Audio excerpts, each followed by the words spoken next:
अस्सलामुअलैकुम वरहमतुल्लाहि वबरकातुहू। आज की वीडियो में हम सीखेंगे उन चीज़ों के बारे में कि जिनसे हमारी नमाज़ टूट जाती है। वो छोटी छोटी चीज़ें जिनका हमें पता नहीं है लेकिन हम कर देते हैं और नमाज़ फासिद हो जाती है। So the first point is, अगर अल्लाहु अकबर कहते वक्त अल्लाह के अलिफ़ को बढ़ा दिया और कहा अल्लाहु अकबर, या अकबर की बा को बढ़ा दिया और कहा अल्लाहु अकबर, तो नमाज़ फासिद हो जाएगी।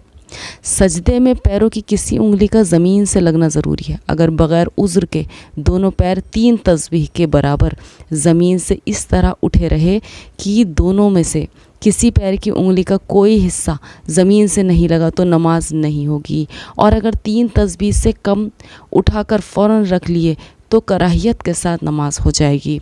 इनमें 3 तस्बीह से मुराद 3 मरतबा सुबहान अल्लाह कहने वाली तस्बीह है।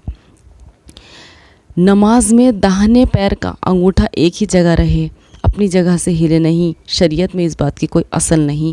अंगूठे के हिलने से नमाज में कोई ख़राबी नहीं आती। अगर नमाज में इतना घूम जाए कि सीना क़िबले की तरफ से फिर जाए तो नमाज फासिद हो जाएगी। किसी ज़रूरत से अगर 1-2 कदम आगे पीछे हो जाए लेकिन सीना क़िबले की जानिब से ना फिरे तो फिर नमाज हो जाएगी।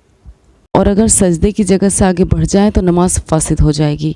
अगर इमाम ने ऐसे शख्स को खलीफा बना दिया जिसमें इमामत की सलाहियत नहीं, मसलन मजनून, नाबालिग, उम्मी, तो नमाज फासिद हो जाएगी। 2 कपड़े जो आपस में सिले ना हों और एक उनमें से पाक हो दूसरा नापाक हो तो पाक कपड़े पर नमाज पढ़ना जायज़ है, और अगर सिले हों तो पाक कपड़े पर भी नमाज़ पढ़ना जायज़ नहीं। ये थी वो चंद चीज़ें जिनको हम करते हैं और हम जानते तक नहीं कि इनको करने से हमारी नमाज़ फासिद हो जाती है। जब इल्म आता है तो पता चलता है और हम अपने इबादत को बेहतर से बेहतरीन बना सकते हैं। जज़ाकल्लाहु खैर।